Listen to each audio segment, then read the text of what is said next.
why is the sky a bigger deal than the earth? Well, because we're on the earth, we're not in the sky. Right? So we should have more concern about what's happening on the earth.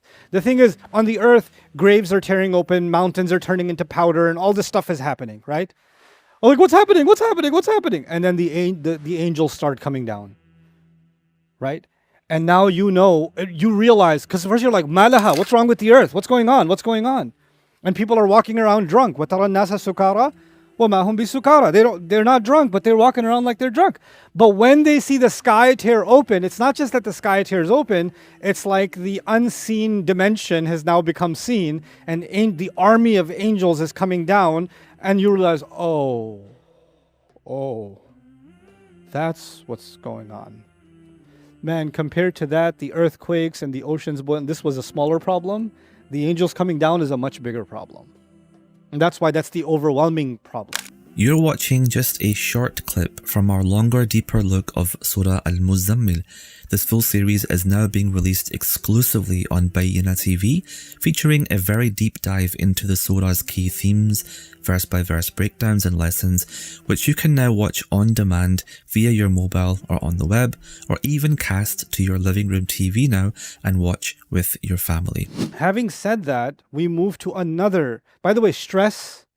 When someone's under stress, we say they're under a lot of pressure or there are a lot of burdens on them, which goes back to the theme that this surah had, which was about being under a lot of burdens. And in fact, even the reference to a baby takes us back to the beginning of the surah very beautifully, because babies are wrapped up in blankets. Right? So everything just comes together really, really beautifully if you're just paying attention to what's happening, you know? And then, actually, when we get there today, ayah number 19 is one of the most amazing ayat of this surah. But before that, we even have to understand this next thing that Allah is describing. As-sama'u munfatirun bihi. The sky is ripping open because of it.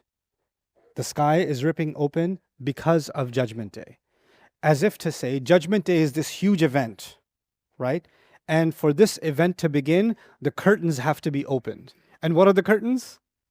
The sky. The sky is being torn open to make way for Judgment Day. So what's happening on the ground is it's so stressful, and what's happening in the sky is tearing open. Other scholars, because the word fatar has to do with tear, it also has to do with beginning. Like it's beginning to tear open. Like, so it's Allah is describing the initial moments of Judgment Day. That's important also because the baby has just been born. Wildan is newborns. Well, newborns. And futur is actually the first moment of something. That's why when Allah says Fatiru samawat, is Badi'u samawat, the one who initiated the skies, who created them for the first time. Iftar is called iftar from the same word because it's the first thing you eat. That's why it's called iftar, right? So the first of something. And when somebody starts to dig a well, the first time they stick the shovel in the ground to start digging the well, that's called fatar al-bi'r. Ibtada'a hafraha. Like they started digging the well. So the idea is the very initiation of the tear. Now I want you to just understand the imagery of a tear. Imagine something is being held together. Like imagine a bag, for example, is a bag. And you put your groceries in that bag. And you put more and more and more and more and more. The bag's getting heavier and heavier and heavier. What happens to the bottom? It starts tearing a little bit. You walk a little bit and then, the eggs are inna lillahi wa inna ilayhi raji'un. Right? So it's done with. So the point is, the more weight there is, the more the tear gets bigger. But it starts somewhere and then it gets bigger and bigger and bigger, right? Judgment Day is coming. The angels are descending from the sky. Allah will describe in this series of surahs, the sky will turn into doors that are being opened up. وَفُتِحَتِ السَّمَاءُ فَكَانَتْ أَبْوَابًا. And if you're going to keep up with the imagery, it is as if the burden of what is coming down, يَوْمًا ثَقِيلًا وَيَذَرُونَ وَرَاءَهُمْ يَوْمًا ثَقِيلًا. The weight of Judgment Day that is descending on the earth is so big that the sky itself is tearing open. So again, we come back to the imagery of burdens. Surah Al-Muzzammil, the word Al-Muzzammil was about a burden. Qawlan thaqila was about a burden, right? Wakil was about someone, you can't carry the burden, you're putting the burden for Allah Azza wa Jal to lift for you, to take that burden off of you. Multiple times we saw the imagery of a burden. And now we're seeing the sky is tearing open because the burden is too much for even the sky to carry, for this to drop on human beings, meaning Judgment Day itself. There's a subtle linguistic nuance in this ayah, and I'm going to read two things. I texted my teacher today, and because I was confused about it, but I'll read what he said at the end. This is Ustad Mahmoud Abs. Make dua for him. He's awesome. He's my balagha teacher. But anyway, so the first thing I'll tell you is as-sama in Arabic, which means sky, generally is considered feminine. So tu'annath. So you say, for example, إِذَا السَّمَاءُ انشَقَّتْ إِذَا السَّمَاءُ انفطرت وفتحت السَّمَاء. The at, the ta endings on the past tense verbs that you hear, these are all indications of the past tense, right? So, but in this ayah, we don't see as-sama'u munfatiratun biha. We see as-sama'u munfatirun bihi. So why is the masculine being used? The first answer to that question is there are two kinds. I don't want to give a full-on lecture of Arabic grammar, but some things you should be aware of, right? So in English, we have he, she, and it. And he is the masculine gender, the she is the feminine gender, and it has no gender, right? So it could be a camera is an it, the lights are an it, the carpet is an it. But there are other languages in which the it also has a gender, right? So like Spanish, for example, the it has a gender. So el libro and la biblioteca, for example. I believe French is like that. And Flemish is like that, right? So they have the it has two genders, right? Which is, again, it's easier if you have those kinds of language backgrounds. In Arabic, the it also has a gender. Now, this is different from the Farsi language, where there's only masculine and feminine, and in fact, there's not even masculine and feminine. U is for the guy, and U is for the girl, right? Umiaya, umiaya. Which U? Dokhtar ya bacha, kimya, namifamam. Okay, so, but it's all U. So that means he and she, same word, no problem. The Persians made it easier, you know. But the Arabic language has that. It's a distinction between he, she, and then the it masculine and the it feminine. But the basic idea is the word he and she are biological also, aren't they? Right? He is for a male and she is for a female. But you know, the sun is feminine in Arabic, but that doesn't mean the sun is a female. And I told you yesterday that the wine is feminine and the staff is feminine. Remember that? The staff is feminine in Arabic, but that's not because the staff is a girl, right? And the moon is masculine not because the moon is a boy. You know? That's not the reason. The sun is not feminine because you get burnt by it. That's not why it's feminine. And the moon is not masculine because he hangs out at night. That's not the reason. But anyway, the point is that when you have these, we call them fake feminines in my grammar class, right? When you have these fake feminines, you're not committed to respecting the fake feminine. So you could say ash-shamsu tali', and you could say ash-shamsu tali'atun, and they're both correct. You could say tala'a ash-shams, and you can say tala'at ash-shams. Both of them. So you can use the it that is masculine, and you can also use the it that is feminine for mu'annath sama'i, for something that the Arabs just started using, right? So from that sense, in the grammatical sense, as-sama'u munfatirun bihi is halal. There's no problem. Because it's mu'annath sama'i, it's not an issue. But grammar is not the only thing we use to understand language. Grammar is just the base. Above grammar is balagha, and a huge part of balagha is communication psychology. Well, nowadays we can call it communication psychology. Subtle things you say and you mean something by them, right? You take a little bit of a shot at somebody, right? If somebody, for example, says, "Hey, what you looking at?" and you say nothing. You said nothing. But you could mean by that I'm looking at you, which is the same as nothing. But you got to be a little bit deeper to understand that, right? That, or somebody might even think you said something. What you looking at? Nothing. I thought so. And they confirm that they are. So depends on your sort of linguistic skill, your communication psychology, what level do you get it? Do you not get it? Like it could just fly over your head, right? So there is this. It requires a certain level of sharp ear to be able to pick up on certain things when you're communicating, right? So from that lens, I want you to know that when there's a general expectation that the sky is feminine. There's a general expectation.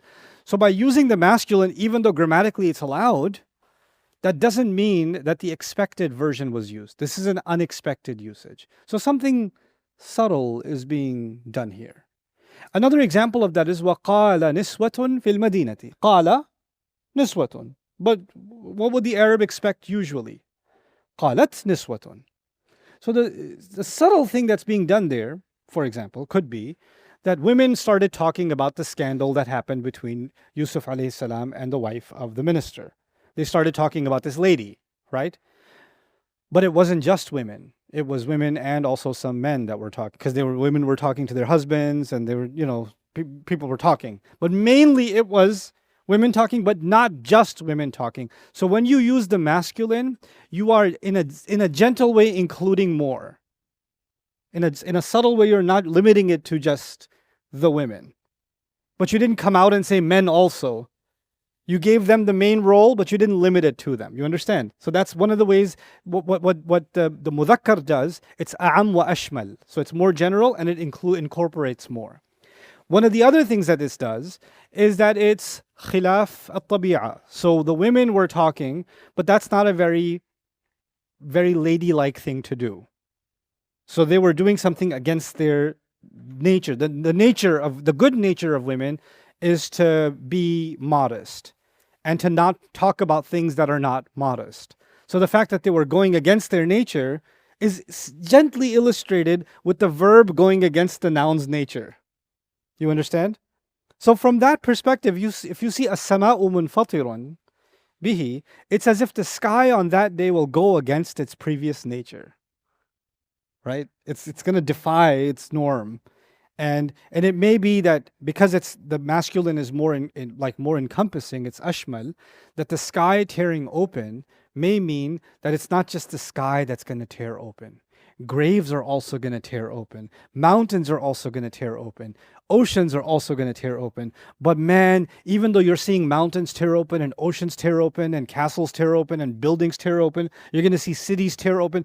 Even though you're seeing everything tear open, when you look up and you see the sky tear open, you're going to forget about everything that's happening on the earth, because the main event is the sky tearing open, but the possibility of other things tearing open is left there with the masculine, as-sama'u munfatirun bihi, right? So that's one possible indication of this gentle thing that's happened in this ayah because of Judgment Day.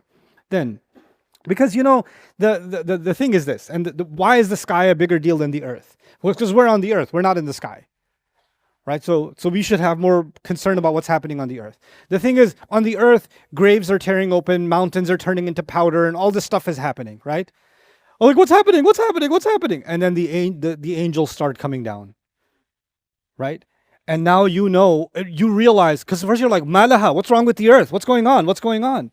And people are walking around drunk. وَتَرَى النَّاسَ سُكَارَى وَمَا هُمْ بِسُكَارَى. They're not drunk, but they're walking around like they're drunk. But when they see the sky tear open, it's not just that the sky tears open, it's like the unseen dimension has now become seen, and the army of angels is coming down, and you realize, oh, that's what's going on. Man, compared to that, the earthquakes and the oceans boiling, this was a smaller problem. The angels coming down is a much bigger problem. And that's why that's the overwhelming problem. So it's almost as if this ayah is explaining the stress of the baby in the previous ayah. How will you protect yourself if you disbelieve in a day when baby's hair turns gray? Why will it turn gray? Because the sky is going to be torn open, right? So just like they are just born, and the mother literally tears open for the child to be born, now the sky is being torn open for a new world to be born. This world is dead and a new world is being born. The world of the akhirah is being born and brought into existence. So on this, I asked Ustad Abs also his opinion on the word sama. So I'm going to read some things from him because he's so cool. So كلمة sama ليس عاقلا لذلك التذكير جائز. So first of all, it's not a biological masculine. Therefore, using the masculine is fine. كلمة سماء عند العرب تذكر وتؤنث. According to the Arabs, you can use masculine or feminine for the word سماء. أو كلمة منفطر مذكر، وكلمة منفطر مذكرة لأنها على النسب كما قالوا امرأة حامل. So it could be just like they say about a woman who's pregnant, they say she's carrying حامل. They don't say حاملة because it's obvious. So they don't have to add the ta. أي ذات حمل. وامرأة مرضع أي ذات إرضاع. So a woman that's breastfeeding, they say مرضع, but they don't say necessarily مرضعة. That's why for a wife you can also use زوج. You don't have to actually use زوجة. Okay? وسماء منفطر أي ذات انفطار. Meaning the sky. منفطر meaning the sky that possesses, that now has tears. كلمة سماء اسم جنس. أو, that's the fourth opinion now. كلمة سماء اسم جنس جمعي مفرده سماءة. That this is actually a collective noun. Sama is not singular. It's actually an encompassing noun. And its singular is actually سماءة. سماءة. Was أو سماوة. Another singular of it is سماوة with a waw, because Hamza and waw get replaceable with each other in Arabic. وهاتان الكلمتان استخدمها العرب مثل شجر وشجرة. واسم الجنس الجمعي الأكثر فيه التذكير. So اسم الجنس, these kinds of words, usually if they're used in that meaning, it means it's used in the masculine. فالسماء مؤنثة تدل على السماء المعروفة والسماء مذكرة تدل على كل السماوات. So he's saying when you see the sama being, the word sky being used feminine, it's referring to the sky that we see. But when you see the sama being used in the masculine, it may be a reference to all of the skies together. So all seven sky, whatever is above, everything got included because this is اسم الجنس. وهذا الرأي هو الذي أرجحه. This is the opinion I prefer. فيكون معنى الآية, then according to this, the ayah meaning would mean كل السماوات منفطرة في يوم القيامة دون استثناء. All the skies that lie above will all tear open on Judgment Day with no exception. ويشمل أيضا السقف لأن العرب تسمى السقف البيت سماء. And it includes, the meaning also includes the roof. Every roof will tear open. Every roof will tear. This is pretty cool because, you know, when Judgment Day begins, some people might want to hide inside a building or inside a bunker or inside a cave or inside, you know, everything above you will tear open. There's not going to be any I'm indoors and everybody else is outdoors. So it incorporates that too. إذن كل السماوات وكل الأبنية وكل ما يطلق عليه اسم سماء حقيقة أو مجازا سينفطر في هذا اليوم والله أعلم.